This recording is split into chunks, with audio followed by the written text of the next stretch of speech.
Did you know that you are what you eat? A well-balanced diet can mean the difference between life and death.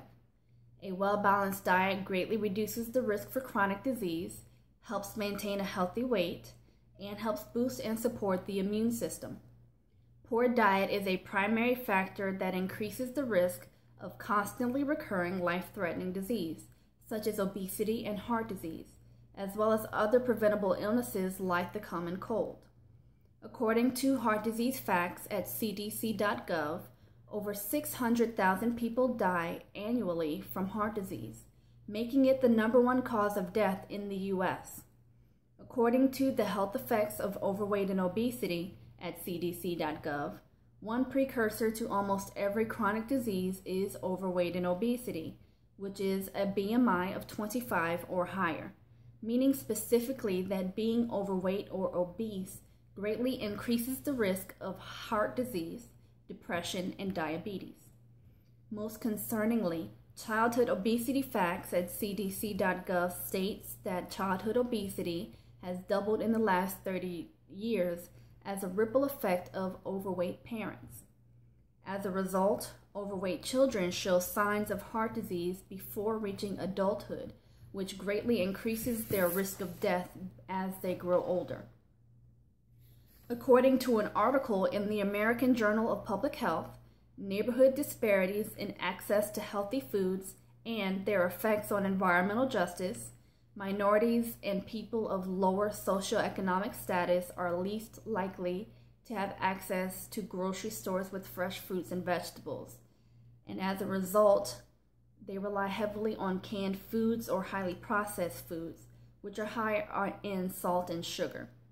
The high salt content contributes to high blood pressure, a form of heart disease known as the silent killer, because many people may already have it and do not know it. High blood pressure weakens the blood vessels and can cause a person to have a stroke, which is the death of brain cells caused by a decrease in the blood flow to the brain.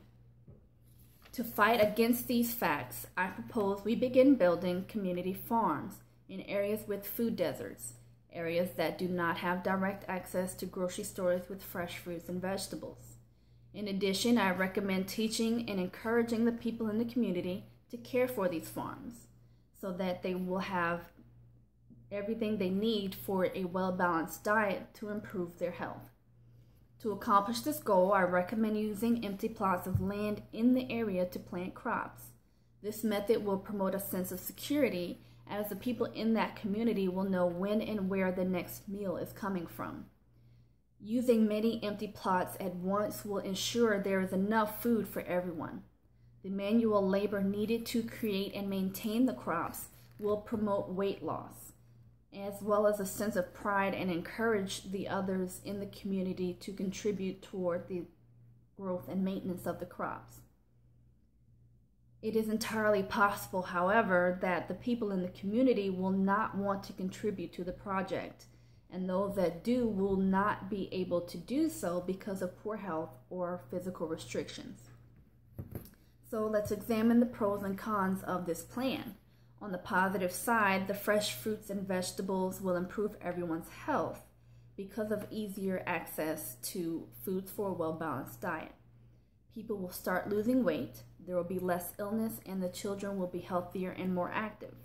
Alternatively, without these crops, people will continue to rely heavily on canned foods and highly processed foods.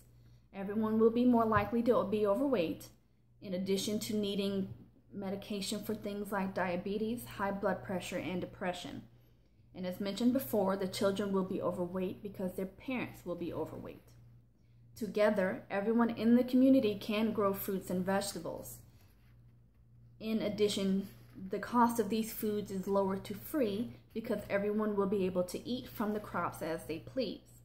So to summarize, people who do not eat a well-balanced diet are more likely to be overweight and obese, have chronic health problems that can lead to death, and have children who are overweight and obese.